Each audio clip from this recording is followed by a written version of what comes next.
I stood in the doorway of my own home, staring at the stranger sitting at my kitchen table. He had my son's face, my son's voice, but the words coming out of his mouth belonged to someone I didn't recognize. "Dad, we need to talk about your living situation. Catherine's been gone 8 months now. This house is too much for you." Eric slid a folder across the table toward me. I didn't open it. Something in his tone made my chest tighten. "What's this?" I asked. "Just some paperwork. Power of attorney, mostly. In case something happens. You're 67 now? And with Mom gone." He paused, arranging his features into what I suppose he thought looked like concern. "We just want to make sure you're taken care of." I picked up the folder. My hands weren't shaking yet, but they would be soon. "We? Jessica and I." He smiled, but it didn't reach his eyes. "She's been researching some excellent assisted living facilities. Very nice places, Dad. You'd have your own room, people to look after you, activities." "I don't need to be looked after," I said quietly. "I'm not ill. Of course not." That smile again. "But you're not getting any younger. And you have to admit, you've been a bit forgetful lately." I hadn't been forgetful at all. I'd been grieving. There's a difference. "I'll think about it," I told him, setting the folder down without opening it. Eric's smile tightened. "Don't think too long, Dad. These things have a way of becoming urgent when you least expect it." After he left, I sat at that table for a long time, looking at the folder. Catherine's coffee mug was still in the cupboard. I'd washed it that morning but couldn't bring myself to put it away. 8 months, and some days it felt like 8 minutes. I opened the folder. The power of attorney documents were comprehensive. Too comprehensive. They would give Eric complete control over my finances, my property, my healthcare decisions.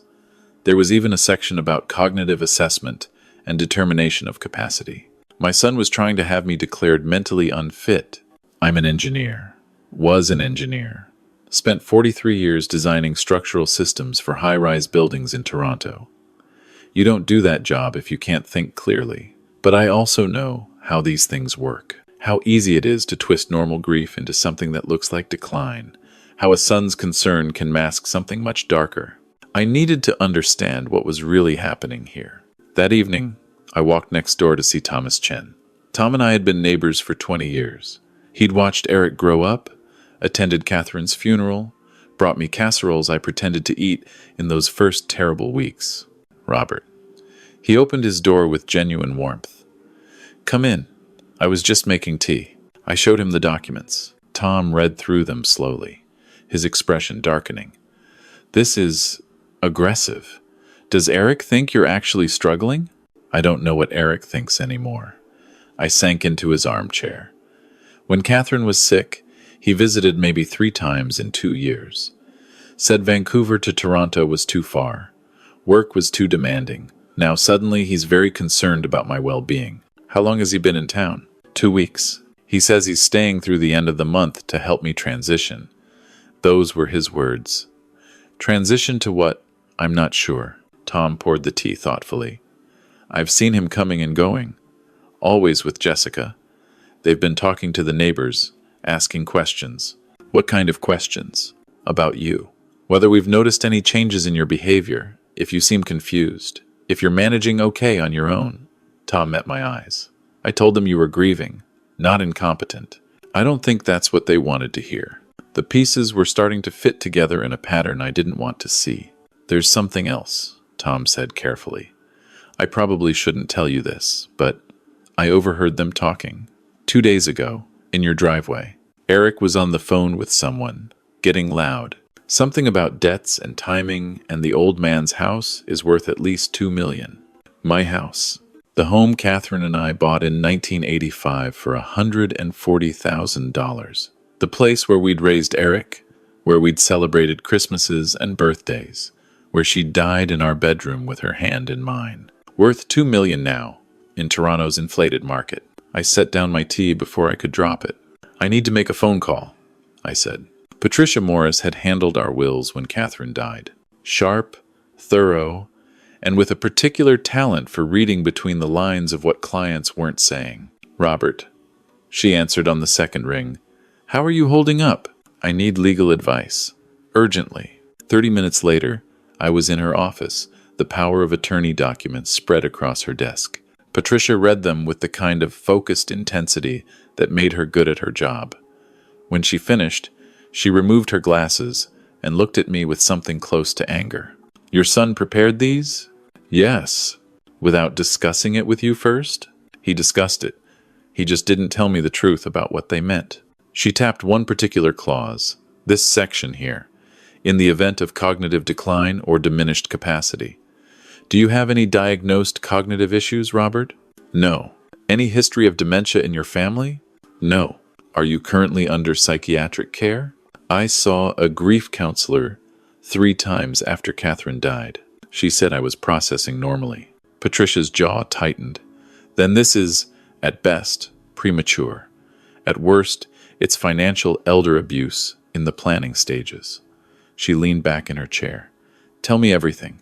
I told her about Eric's sudden interest in my welfare, the questions to neighbors, the talk of assisted living, the overheard phone call about debts and my house's value. How much do you know about Eric's financial situation? Patricia asked. Not much. He works as a financial advisor in Vancouver. Jessica's in real estate. They seem to do well. May I do some checking? Discreetly? I nodded. In the meantime, Patricia said, don't sign anything. Don't give Eric any authority over your accounts, and document everything. If he's building a case that you're mentally unfit, we need to build a stronger case that you're perfectly competent. How do I do that? Keep a daily journal. Note what you do, conversations you have, decisions you make. Get a current medical evaluation from your doctor. Stay socially engaged. Basically, live your life and prove you're living it well. She paused. And Robert? Be careful. If Eric is as desperate as it sounds, he may escalate. Patricia was right. 3 days later, Eric suggested I see a doctor. Just a checkup, Dad. You haven't been to Dr. Harrison since before Mom died. It would be good to make sure everything's okay. Dr. Harrison had retired 6 months ago. Eric would know that, if he'd been paying attention. The new doctor was Dr. Sarah Kim, and I'd already seen her twice for routine blood pressure checks. I saw Dr. Kim 2 weeks ago, I said. Clean bill of health. Eric's smile wavered. That's great, but maybe a more thorough examination? Cognitive function tests? At your age, I'm 67, not 97. Of course. I just think it would be smart to establish a baseline. You know, for the future. For his case, he meant for his documentation that I was declining. I'll think about it, I said again. That night, Eric and Jessica had dinner at the house. Jessica spent most of it looking around with the appraising eye of a realtor. You know, Robert, she said, this place really is too much for one person. All these stairs, the maintenance, the yard work.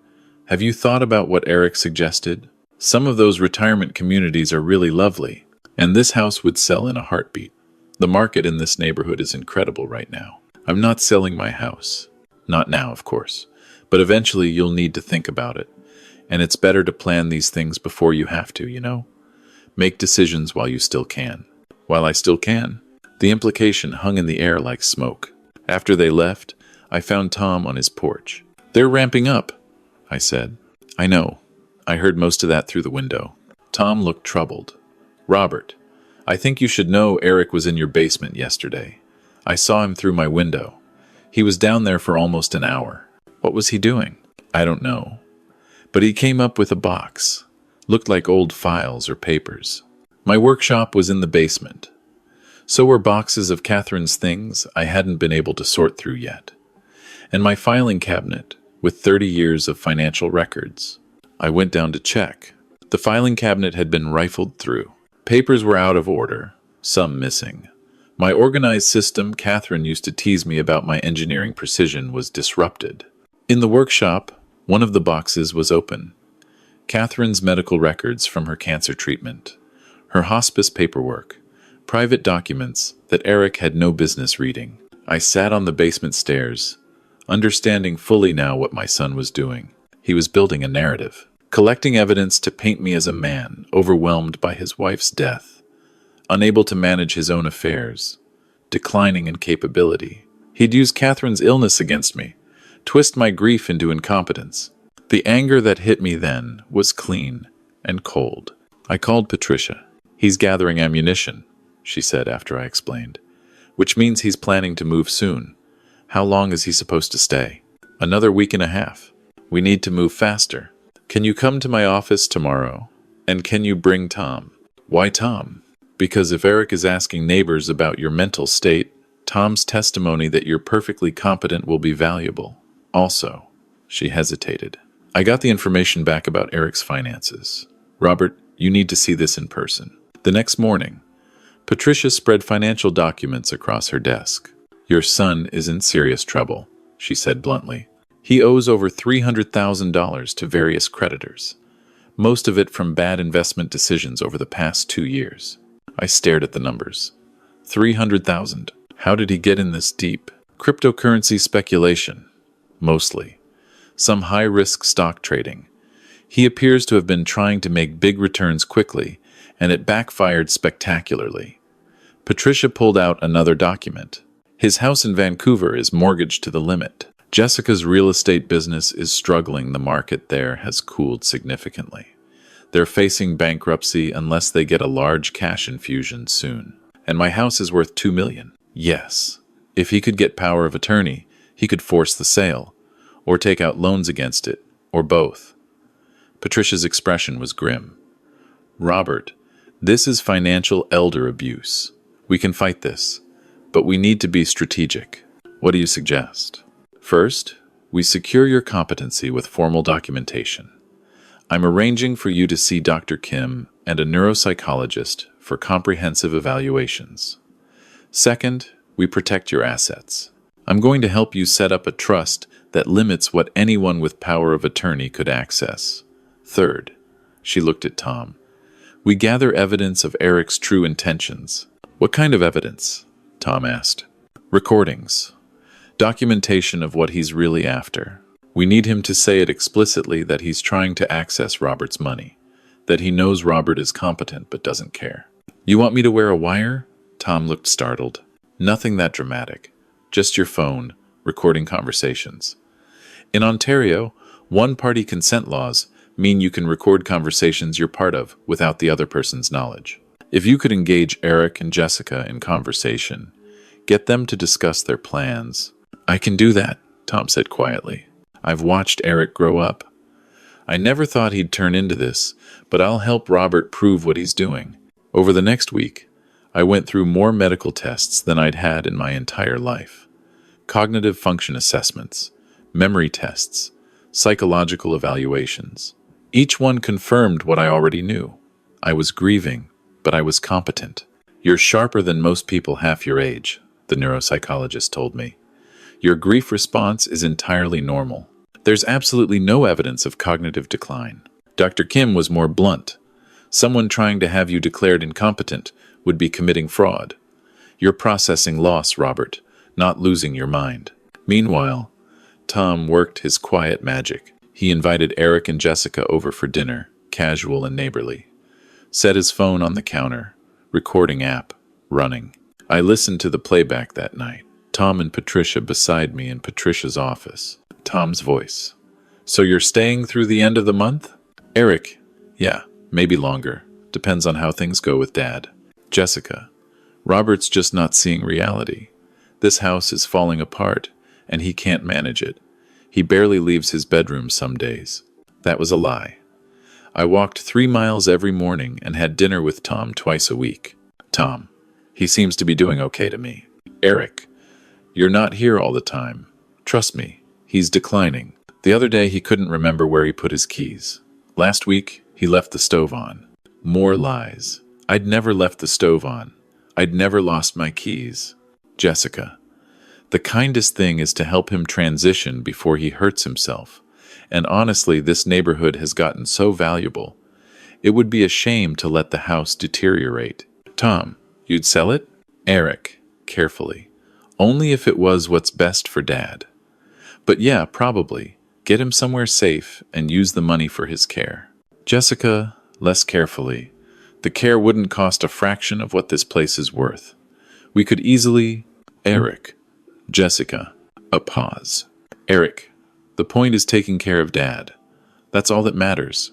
But the damage was done. Jessica had said it. The house was worth more than my care would cost. The implication was clear. They expected a profit. The recording continued. Tom, skillfully, kept them talking. Tom, have you thought about what happens if Robert doesn't agree? He seems pretty independent. Eric, he doesn't have to agree. That's what the power of attorney is for. Once we establish he can't make sound decisions, we can make them for him. Tom, can you do that if he's not actually incompetent? Eric, frustrated. Look, Tom, I love my dad, but he's not thinking clearly. Mom's death broke something in him. Sometimes you have to protect people from themselves. Tom, even if they don't want to be protected? Jessica, especially then. Patricia stopped the recording. That's enough, she said. We have motive, opportunity, and explicit admission that they plan to use power of attorney against your will. Combined with the medical evidence that you're competent, this is a strong case. A case for what? I asked. What do I do now? You confront Eric. With me present, as your lawyer, you tell him you know what he's planning. You've documented your competency, and you will not be signing over power of attorney. You give him a chance to back down, and if he doesn't, Patricia's expression was hard. Then we go to court if necessary. But more importantly, we go public. I contact the regulatory body that oversees financial advisors in British Columbia. A financial advisor trying to defraud his elderly father out of his assets? That's a career-ending violation. We report Jessica to her real estate board. We make it very clear that there are consequences for elder abuse. He's still my son, I said quietly. I know, and that makes this harder. But Robert, he's not treating you like his father. He's treating you like an asset to liquidate. That night, I barely slept. I kept thinking about Eric as a child, the boy who'd built model rockets with me in the garage, who'd cried in my arms when his first girlfriend broke his heart, who'd asked me to walk him through the math homework I barely remembered from my own school days. When had that boy become this man? Or had I simply never wanted to see it? The next morning, Eric let himself into my house with the key I'd given him when he arrived. Morning, Dad. I brought coffee, and he stopped when he saw Patricia sitting at my kitchen table. Eric, this is Patricia Morris, my lawyer. Eric's face went carefully blank. Your lawyer? Is everything okay? Sit down, I said. He sat. Jessica had been behind him. She stayed standing near the door, like she was calculating escape routes. Patricia slid a folder across the table. Mr. Mitchell, we're aware of your financial situation. We're aware of your attempts to gather evidence that your father is mentally incompetent. We're aware of your plan to obtain power of attorney in order to access his assets. Eric opened his mouth, closed it. We have medical documentation establishing that Robert is fully competent, Patricia continued. We have recordings of you and Jessica discussing your plans. We have evidence that you've misrepresented his condition to neighbors and plan to misrepresent it to potential medical professionals. Dad, don't, I said. The word came out harder than I intended. Don't call me that right now. Eric's face flushed. I don't know what you think you heard, but we heard enough. Patricia's voice was ice. What you've attempted is financial elder abuse. It's also fraud. If you're doing this to clients in your financial advisory business, it's a regulatory violation that could end your career. I'm trying to help my father. You're trying to help yourself to your father's money, Patricia said flatly. There's a difference. Jessica spoke for the first time, her voice shaking. We're not criminals. Eric loves his father. We just thought. You thought Robert wouldn't notice? Patricia cut her off. You thought you could manipulate a grieving man into signing over his autonomy? You thought no one would question why a competent 67-year-old suddenly needed his affairs managed by his son? He's been depressed. Eric stood up, his chair scraping. He barely leaves the house. He talks to my mom's empty coffee mug. I'm grieving. I stood too, facing my son across the table. Your mother died 8 months ago. I loved her for 42 years. I'm allowed to be sad. That doesn't make me incompetent. You can't take care of yourself. I walk 3 miles every morning. I cook my own meals. I manage my own finances, which are in excellent order, by the way. I've passed every cognitive test your lawyer could throw at me. I pointed at the folder Patricia had brought. I'm sad, Eric. I'm not senile. Eric's face crumpled, and for a moment, I saw the boy I remembered. But only for a moment. You don't understand, he said. The debts I made mistakes, Dad. Bad investments. I need help. Then you should have asked for help, not tried to steal from me. I wasn't stealing. I just needed... It's not like you need all that money. The house. The savings. You're alone now. What are you going to do with it all? And there it was. The truth he'd been dancing around. You're alone now. As if Catherine's death had made me disposable. As if without her, I was just a resource to be allocated. Get out, I said quietly. Dad, get out of my house. Now, Patricia stood. Mr. Mitchell, your father is giving you an opportunity to leave quietly. I suggest you take it. The alternative is that we pursue this formally. Criminal charges for attempted fraud. Reports to your professional regulatory body. A civil suit for attempted financial elder abuse. You wouldn't, Eric said. But he was looking at me, not Patricia. Try me, I said. Jessica grabbed Eric's arm. Let's go. Eric, let's just go. They left. Eric looked back once from the doorway, his face a mixture of anger and something that might have been shame. After the door closed, I sat down heavily. Are you all right? Patricia asked. No, I said honestly. But I will be. Eric and Jessica left Toronto that afternoon. I watched from my window as they loaded their car, Jessica moving with quick, angry efficiency, Eric moving like he was underwater. Tom came over that evening with actual dinner, not a casserole, but fresh pasta and salad. I heard, he said, setting plates on the table. Are you okay? I'm not sure yet, I admitted. Patricia says we should be prepared for Eric to try something else. Maybe contest it in court. Claim I coerced him. Something. Do you think he will? I thought about my son's face as he left. The anger, yes, but also the fear. I think he's desperate, I said. And desperate people do unpredictable things. But Eric didn't take it to court. Instead, 3 days later, Patricia received a call from a lawyer in Vancouver. Eric wanted to settle quietly. He would drop all claims to power of attorney, cease any attempts to have me declared incompetent, and in return, I would agree not to report him to his regulatory body. What do you want to do? Patricia asked me. I thought about it for a long time. Tell him I agree, with conditions. He has to enter financial counseling. He has to write a formal letter acknowledging that he attempted financial elder abuse and that I am competent. And he has to understand that our relationship is severed until he can prove he's changed. That's more than fair, Patricia said.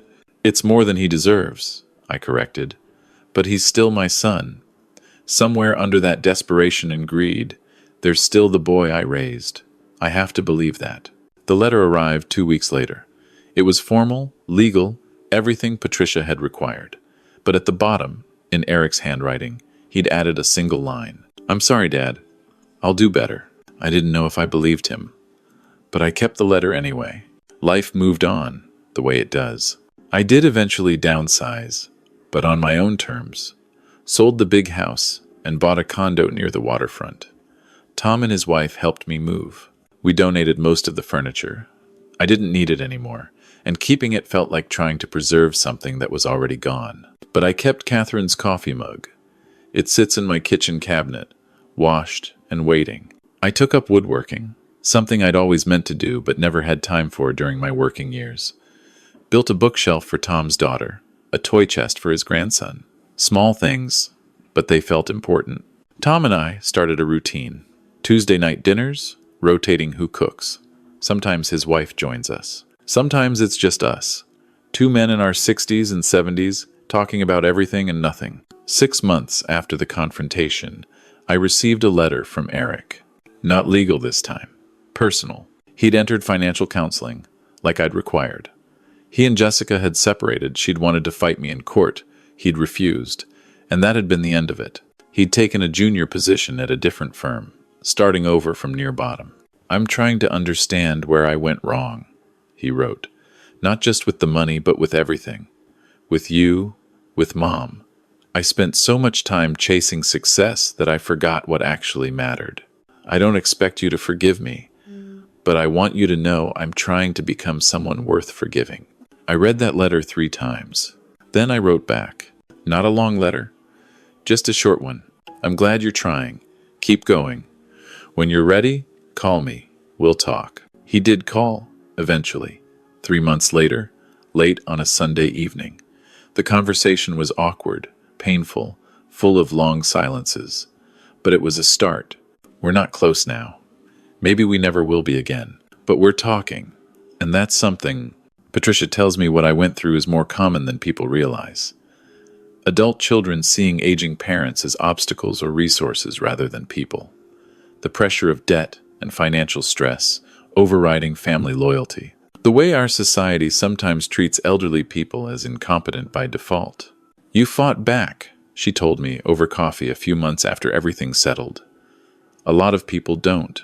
They sign the papers because their children pressure them, because they're afraid of conflict, because they don't know they have options.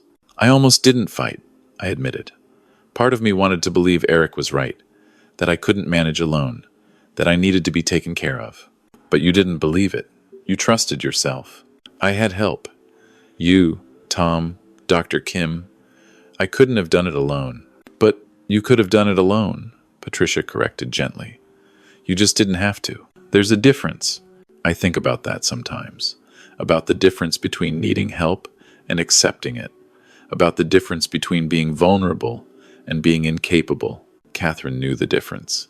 In those last weeks, when the hospice bed was in our room and the morphine made time strange, she'd held my hand and said, "You're going to be fine, you know. You're strong, even when you don't feel like it." I'd thought she meant I'd survive her death. And I did, though barely. But maybe she meant something more. That I'd survive whatever came after. That I wouldn't let grief make me weak or desperate or easily manipulated.